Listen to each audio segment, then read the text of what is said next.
Well, hello, friends. Mark Holmes here, of course, with Michael Anthony Fitness. And as always, thank you guys for watching, commenting, subscribing, and being part of the Joe Boo Sports Report. Without you guys, it don't work without you guys.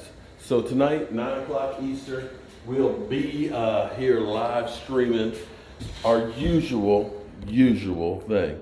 And we got a lot to discuss. We got the CBA, we got Dak Prescott, pay him, let him go, let him walk, sign him, trade him, who knows what the heck else. But I think you guys personally are barking up the wrong tree. I think where the Dallas Cowboys actually need to make a change is actually on the defense. We've been a 4-3 defense for quite a while with Rod Marnelli, and it's had its goods and its bad points about it. It's more of a passive defense. It's not very aggressive, and it's predicated on pass rush of speed rushers as opposed to defenses that have to stop the run. It's great if a team has to pass all the time because you're stunning, you're beating them with speed. But if you look at our problems this year, and people will say, well, Dak Prescott's our problem, that, he's got trash stats because the team, when they were winning, he's just lighting it up. But of course, when you get into those tough games, of course, he's not doing anything. Well, you could say the same about our defense.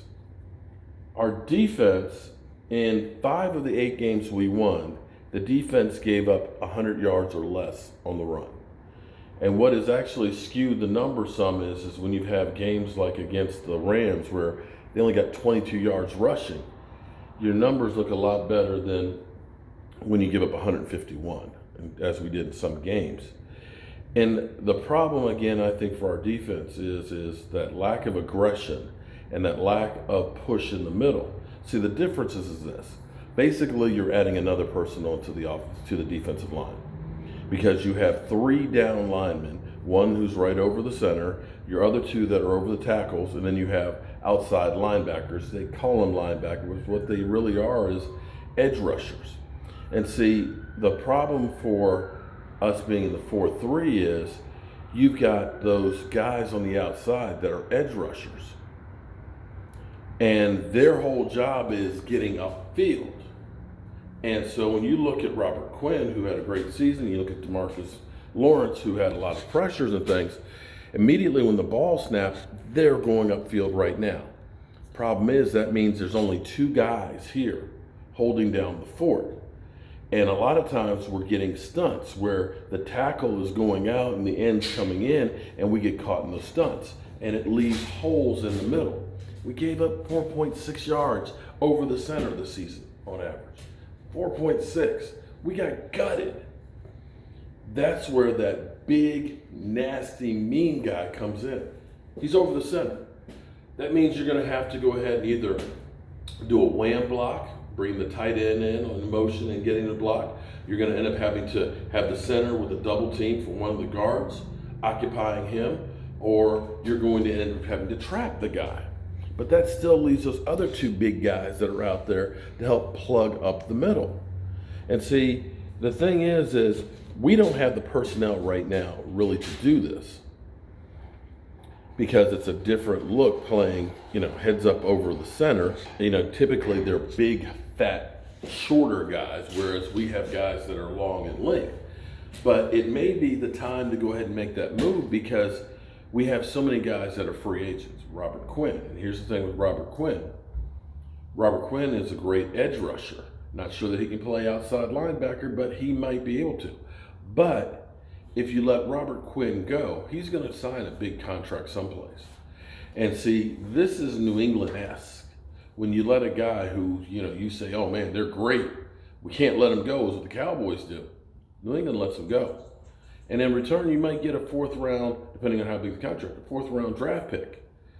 And when you think about how we got Dak Prescott and Anthony Brown, those guys were compensatory picks because of other players we let go.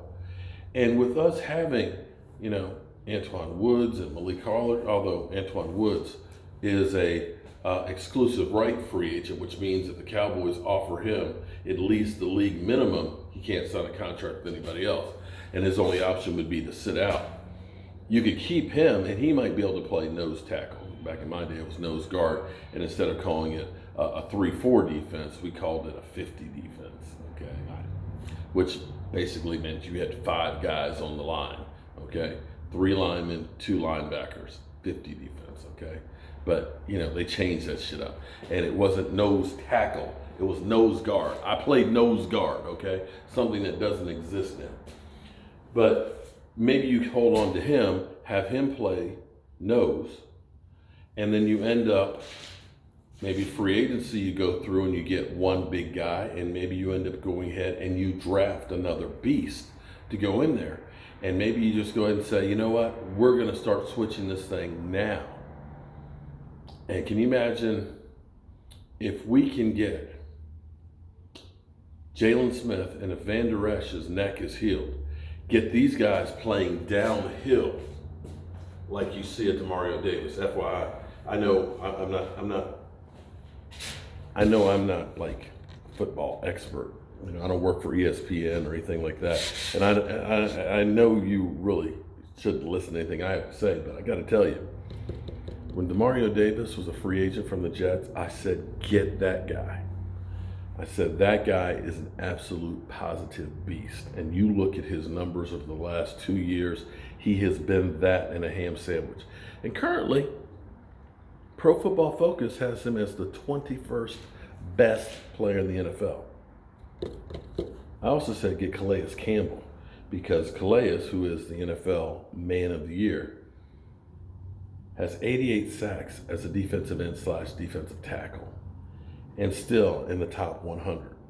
If you had those 2 guys in that defense, but if we can get 2 guys playing like that, if we can get a Jalen Smith playing downhill, much like a Demario Davis, if we can get a big fat guy playing defensive end or defensive tackle like a Calais Campbell, we will be able to slow down that run and force teams into passing a lot more. And with an aggressive defensive backfield, a change in philosophy, instead of bend, don't break, we're going to knock you out and we're going to take the ball, you're going to see this team do a lot better than what they're doing now. You're not going to see your offense, you know, jump up another 20 points a game. Not going to. But what you might see is, you might see your defense shut people down another 5 or 6 points a game, in which case we'd be 13-3. And that's why I think maybe with all these free agents, all these guys that, you know, you don't have to re-sign, that right now you go ahead and say, okay, see you guys. We're going to draft as many guys as we can to plug those holes. We're going to get some free agents, and we're going to keep the pieces that we have, and we're just going to go for it. We'll see what the Cowboys do, but the clock is ticking. In the meantime, I got to go to the dump because I got trash on the truck here. So I'll see you guys tonight, 9 o'clock Eastern. You got anything to add, Michael Anthony? Okay, he ain't got nothing to add. I know what I got to add. We can add that sink and put that on the trash so we can get that out of here. All right. At least the traffic will be light today. Hope you guys are having a great President's Day. See you soon.